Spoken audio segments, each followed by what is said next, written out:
She is a leading researcher when it comes to violence against women and children in the UK and internationally. Professor Hester is the author of Mothering Through Domestic Violence. She has written about many aspects of violence and abuse, including domestic and sexual violence, child contact, domestic abuse in LGBT communities, and forced marriage. Professor Hester is the founder and editor-in-chief of the International Journal for Gender-Based Violence. She was awarded an OBE in 2012 for services to research and to the community in tackling domestic abuse. Please welcome Marianne.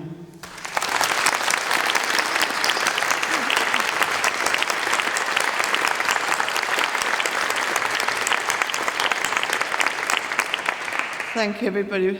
What an honor to be invited to speak at this event. Thank you very much. I have to say something about this room. You will see around the edges of this room that there are portraits of men who are in gowns. These are the vice-chancellors of the university over the years, and we have always had a man as a vice-chancellor. We've just appointed a woman for the first time. But we have had many amazing, notable women, including a couple of our chancellors have been women, including Brenda Hale and Dorothy Hodgkin. And there's been this project for International Women's Day last year, where it was decided that we had too many men on these walls and that we needed to have women on these walls. And therefore, it was, we had all these portraits made in the university where women from within the university are holding pictures of notable women from within the university. So do go around and have a look. There are the histories there. But there is, I think, in that sense, quite a suitable kind of setting for us. Now, I'm not a mother. I'm one of those who, I could have been a mother in the 80s, and there were lots of decisions to be made, and I decided, for all sorts of reasons, not to be a mother. But of course, that also shows the importance of motherhood. All of us who are female, we are profoundly affected in our decisions about whether or not to be mothers, and if we are mothers, how that affects all of our lives. And of course today, we've got the news coming out of the US about Roe versus Wade. How can I not mention that? That this huge step backwards in terms of a woman's right to choose is on the brink in the States, the attack on abortion rights. And why is that so important? Well, it's absolutely fundamental to what we're talking about today, because it's about our control as women over our own bodies.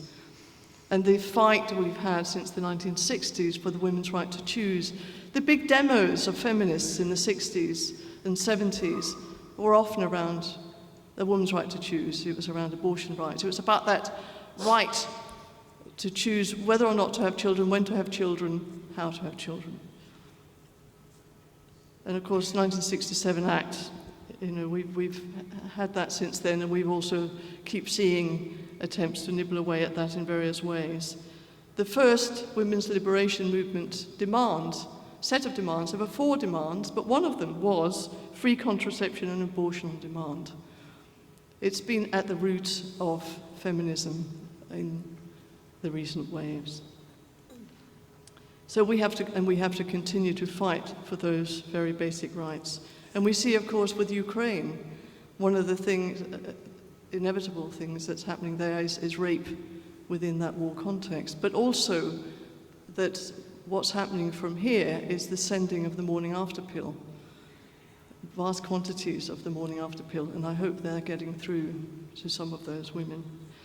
So we have to talk about reproductive rights, abortion rights, our rights to choose, and our control over our own bodies. Now, in terms of my work, as Raquel was saying, I've been very much focusing for many years on working on issues around violence against women, kind of helping to produce the evidence that we've also all needed as feminists to hopefully drive some of the campaigns forward. And the various ups and downs we've seen in terms of policy changes over the years. And what I want to just briefly kind of touch on today is I want to draw on some of those research projects and just give voice to some of the women who have ended up talking to us in the research about mothering in context of violence and abuse, in particular from male partners. And what stands out from the work I've been doing over the last 30 years, and many different types of projects, but what really stands out is the way that men will use motherhood as a key aspect of the ways they control women's bodies, taking control of women through their bodies and through their children, through our bodies and through our children. And it's made me realize that mothering is a key site of men's attempts to control women's bodies and women's lives, but also, in a way, mothering is part of the front line in the ongoing battle for women's rights to equal treatment. And it is because it is about our biology, our bodies. Domestic violence and pregnancy. Women are at increased risk of experiencing violence and abuse from male partners at that point. 4 times more likely to have miscarriages if they're facing domestic abuse. Injuries, vast, various parental separation, fetal fractures, rupture of the uterus, preterm labor. What I always remember is one of the very early interviews I did with a woman. She was talking about post-separation, ongoing violence, and what was happening about how to stop a violent man having contact with children, or the issues around that. But what I always remember is her talking about how she was 8 months pregnant.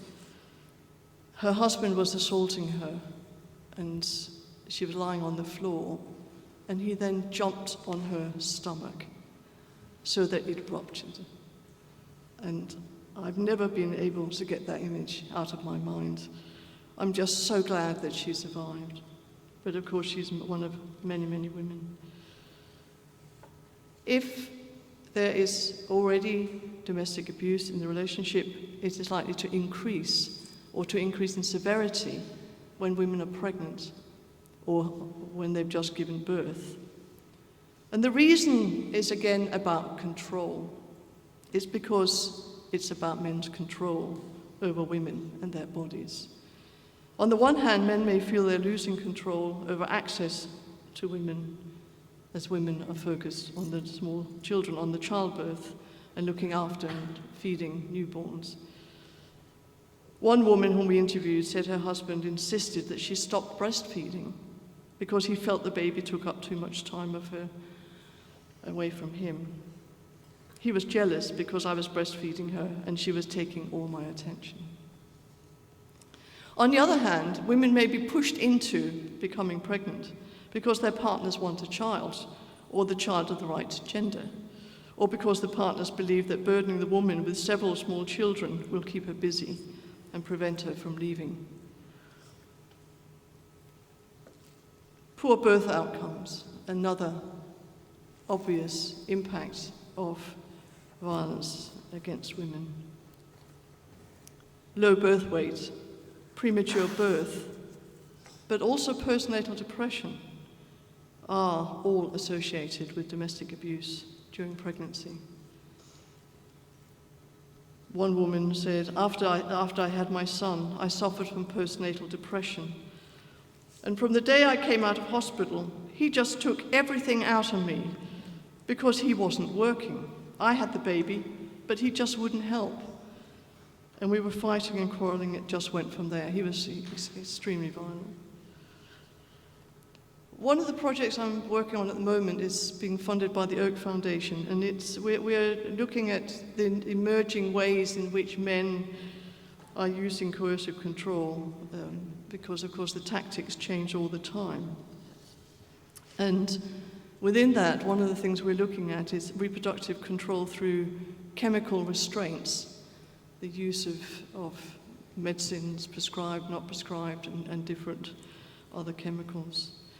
And some of the women in that whom we've interviewed said that their male partners had controlled their contraception and sabotaged their birth control methods to get them pregnant or to stop them getting pregnant. And again, it can go either way. It's about control.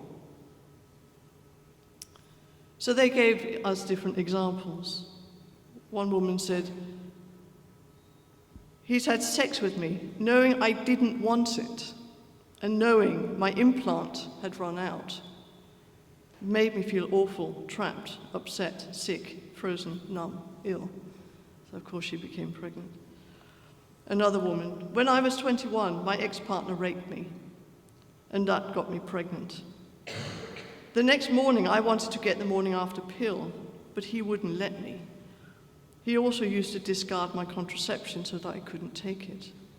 I wasn't allowed to go to the doctors without him."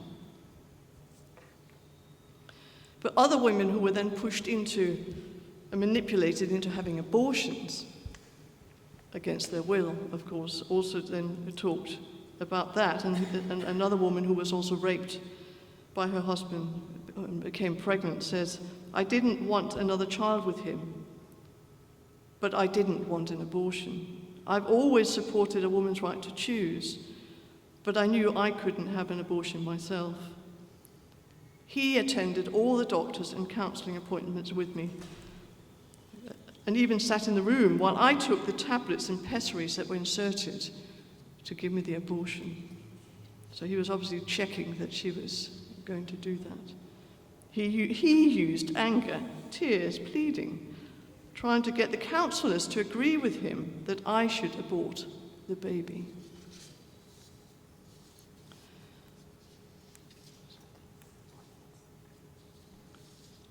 Another aspect that myself and my colleagues in the centre have worked on for a long time is researching on women's rights to safety as mothers and for the safety of their children.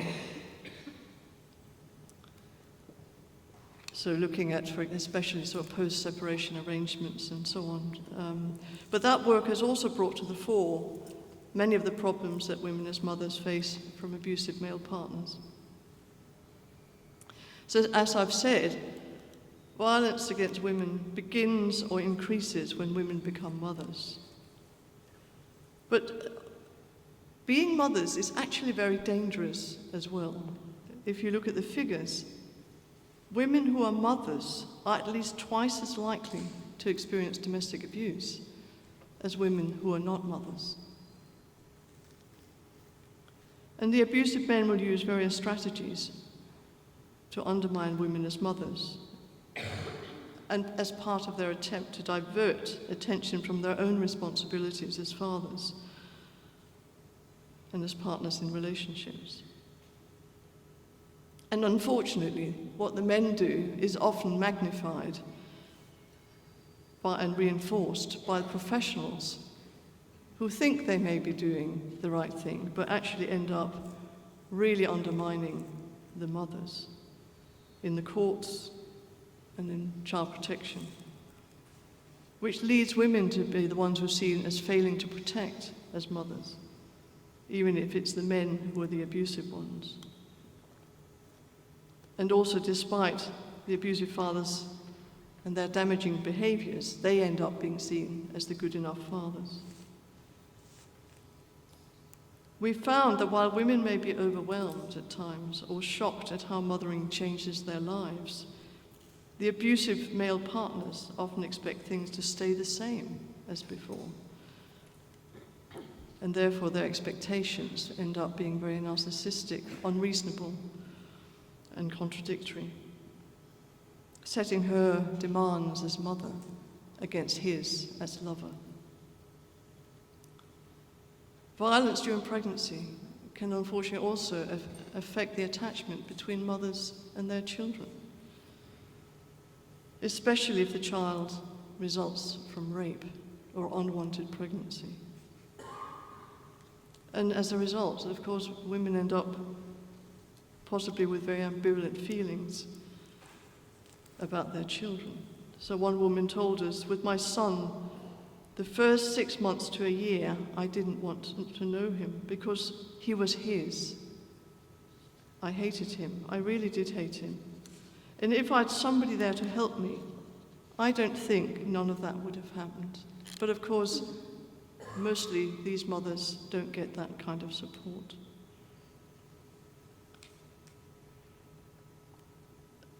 We found also, of course, that mothers can also really resist. And of course, again and again, when violence happens during pregnancy or the increased abuse following childbirth, can also be when the women decide that they've really had enough, give them the strength to leave the relationship. So Ella, who says, he had me in hospital when I was 8 weeks pregnant because of what he did. I nearly had a miscarriage because he was hitting me. And then he came round and said, oh, it won't happen again. And I was nearly 18 weeks pregnant. But of course he was extremely violent at that point, and I nearly lost her again. And I thought, well, I can't take that anymore, so I left him. So what am I saying? I'm saying that men target women's bodies, our ability to reproduce, and our fertility, and as part of their abuse and control. It's central to their abuse and control. It continues despite our fights for women's rights to choose and against violence against women. And as we see today, the terrain and the mechanisms that men use shifts over time. The way they control us, we have to keep looking out for emerging in new ways that they are doing that to maintain the status quo.